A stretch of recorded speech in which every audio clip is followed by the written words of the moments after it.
आप देख रहे हैं दिल्ली तक। मैं हूं आपके साथ अनुराधा तंवर। पिछले तकरीबन एक महीने से हम लगातार आपको दिल्ली पर बढ़ रहे एक खतरे के बारे में जानकारी दे रहे हैं। उस खतरे का नाम है डेंगू। जी हां, जब डेंगू के केसेस बढ़ने लगे तो इसके साथ ही हम लगातार आपको इसके बारे में जानकारी देते रहे, लेकिन अब डेंगू ने दिल्ली के अंदर आतंक मचाना शुरू कर दिया है। जी हां, दिल्ली में पिछले एक सप्ताह में या फिर यूं कहें कि पिछले 7 दिन के अंदर 500 से ज्यादा केसेस आए हैं। जी हां, आपने बिल्कुल ठीक सुना। एक हफ्ते में दिल्ली के अंदर 500 से ज्यादा केसेस डेंगू के रिकॉर्ड किए गए हैं और ये सरकारी आंकड़े हैं। आपको बता दें कि दिल्ली में इस साल अब तक 6 लोगों की मौत हो चुकी है और पिछले साल का रिकॉर्ड जो है वो डेंगू ने दिल्ली के अंदर तोड़ दिया है। आंकड़ों के जरिए आपको समझाते हैं कि दिल्ली में मौजूदा डेंगू की स्थिति क्या है। एक सप्ताह में डेंगू के दिल्ली के अंदर 531 मामले आए। दिल्ली में डेंगू से अब तक 6 लोगों की मौत हो चुकी है। इस साल अब तक दिल्ली में डेंगू के आंकड़े 1537 हो चुके हैं। नॉर्थ दिल्ली म्युनिसिपल कॉर्पोरेशन यानी कि एनडीएमसी में 371 डेंगू के मामले सामने आए हैं, तो एसडीएमसी में 427 डेंगू के मरीज, वहीं ईडीएमसी में डेंगू के 191 मामले रिकॉर्ड किए गए हैं। तो दिल्ली के अंदर 1500 से ज्यादा केसेस डेंगू के अब तक रिकॉर्ड हो चुके हैं। लगातार डेंगू के जो मामले हैं वो बढ़ते हुए नजर आ रहे हैं। किसी भी अस्पताल में आप जाकर देख लीजिए, आपको हालात समझ आ जाएंगे कि किस तरह से डेंगू की गिरफ्त में दिल्ली आ चुकी है। लगातार डेंगू मरीजों की संख्या में बढ़ोतरी हो रही है और ऐसे में अस्पतालों के अंदर बेड्स को लेकर भी इस वक्त चिंता की स्थिति है।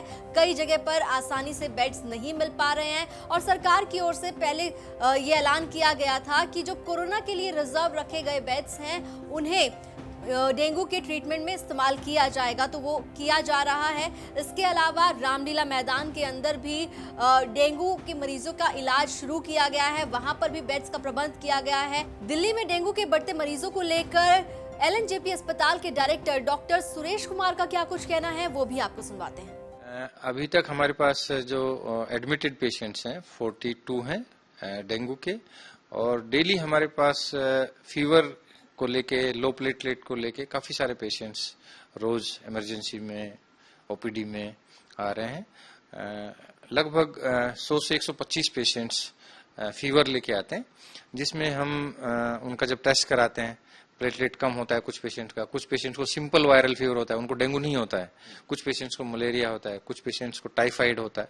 So like that we have now seen that over last 1 week the number of fever cases has gone up significantly. तो डॉक्टर सुरेश कुमार को आपने सुना, उनका सीधे तौर पर कहना है कि हर अस्पताल में इस वक्त डेंगू के मरीज बढ़ रहे हैं। अगर एलएनजेपी की बात की जाए तो हर दिन तकरीबन 100 मरीज ऐसे आ रहे हैं जिन्हें बुखार है। हालांकि उन्होंने ये भी कहा कि 100 के 100 मरीज ऐसे नहीं हैं जिन्हें डेंगू हुआ है। इसमें कुछ पेशेंट्स ऐसे हैं जिन्हें नॉर्मल वायरल है, कुछ को चिकनगुनिया, मलेरिया, और कुछ लोग ऐसे हैं जिन्हें डेंगू निकल के आ रहा है। कुछ पेशेंट्स की प्लेटलेट्स कम हो रही हैं। लेकिन जिस तरह से दिल्ली में डेंगू का आंकड़ा बढ़ा है उसके बाद सवाल जो हैं वो एमसीडी पर खड़े हो रहे हैं कि आखिर एमसीडी ने समय रहते बंदोबस्त क्यों नहीं किया, क्यों सही कदम नहीं उठाए गए सही वक्त पर।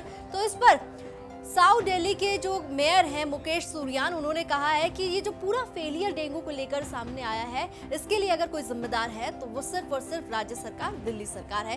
क्या कुछ कहा है मुकेश सूर्यान ने, सुनवाते हैं आप। सब्जेक्ट को लेकर के राज्य सरकार एक बार फेल होने का काम किया है। मेरी जानकारी में आया है कि एलएनजेपी में लोगों को बेड नहीं मिल रहा है और राज्य सरकार ने जो रामलीला मैदान में जो कोविड का अस्पताल बनाया था, तो कोविड के अस्पताल में डेंगू के मरीज को लाने का काम राज्य सरकार कर रही है, जो ठीक नहीं है। और ये वीकली रिपोर्ट आती है, लेकिन ये डाटा इसलिए भी इसमें थोड़ा बहुत इस बार नंबर ज्यादा बढ़ रहे हैं क्योंकि इस बार बारिश भी बहुत ज्यादा हुई है और कहीं ना कहीं बारिश को लेकर के इस चीज को हुआ है। और राज्य सरकार की 2-3 एजेंसियां हैं जो, जैसे डीएसआईडीसी है, जिसने जानबूझकर पूरी दिल्ली की सड़कें, कॉलोनीज का, नौथराज कॉलोनी का तोड़ने का, खोदने का, नालियों को बंद करने का काम किया। पानी बाहर सड़क पे भर जाता है। जल बोर्ड डिगिंग का काम कर रहा है, फिर उसको फिलअप नहीं करता है तो वहां भी खड्डे होकर के पानी भर जाता है। ऊपर से इनका जो फ्लड विभाग है उसने नाले साफ नहीं किए, उनका नालों का पानी ओवरफ्लो होकर गलियों में आता, नालियों में आता। तो ये सारा अगर फेलियर की बात करें तो राज्य सरकार जाता है, क्योंकि राज्य सरकार हर मोर्चे पर फेल हो गई है। 10 बजे 10 हफ्ते अपना मुखौटा दिखाने का सीएम साहब को बड़ा शौक है, अपना चेहरा दिखाते रहते हैं। आजकल तो अलग अलग राज्यों में दिखा रहे हैं, दिल्ली की तो फुर्सत नहीं है। ये वो लोग हैं जो कोरोना के अंदर भी जब इनको अस्पताल हॉस्पिटल खोलने चाहिए तो अहमदाबाद में पार्टी विस्तार के लिए ऑफिस खोल रहे थे। तो डेंगू पर जहां एक और पॉलिटिक्स हो रही है, राजनीति हो रही है, वहीं दिल्ली के उप मुख्यमंत्री मनीष सिसोदिया से जब डेंगू के केसेस बढ़ने को लेकर सवाल पूछा गया तो उन्होंने कहा कि उनकी जो नजर है वो बनी हुई है और अभी चिंता की कोई बात नहीं है, ये कहा है मनीष सिसोदिया ने। वो नियंत्रण में है। हमने जहां भी केसेस जिस हॉस्पिटल से भी रिपोर्ट हो रहे हैं उसमें देखा है कि कहां से कितने केसेस हैं, वो दिल्ली के कितने हैं, दिल्ली से बाहर के कितने हैं, तो अभी ऐसी कोई चिंता की बात नहीं है। तो एक तरफ दिल्ली सरकार कह रही है कि अभी चिंता की कोई जरूरत नहीं है, हालात पर नजर रखी जा रही है। वहीं इस साल डेंगू ने पिछले साल का रिकॉर्ड तोड़ दिया है। आंकड़ों के जरिए आपको बताते हैं कि पिछले साल कितने केसेस थे और इस साल कितने केसेस हैं। तो 2020 में दिल्ली में डेंगू के 1072 मामले सामने आए थे, लेकिन 2021 में 1 नवंबर तक डेंगू के 1537 केस सामने आ चुके हैं। 2020 में आपको बता दें डेंगू से सिर्फ एक मरीज की जान गई थी, लेकिन अब तक दिल्ली के अंदर डेंगू की वजह से 6 मरीजों की जान जा चुकी है, 6 लोगों की जान जा चुकी है।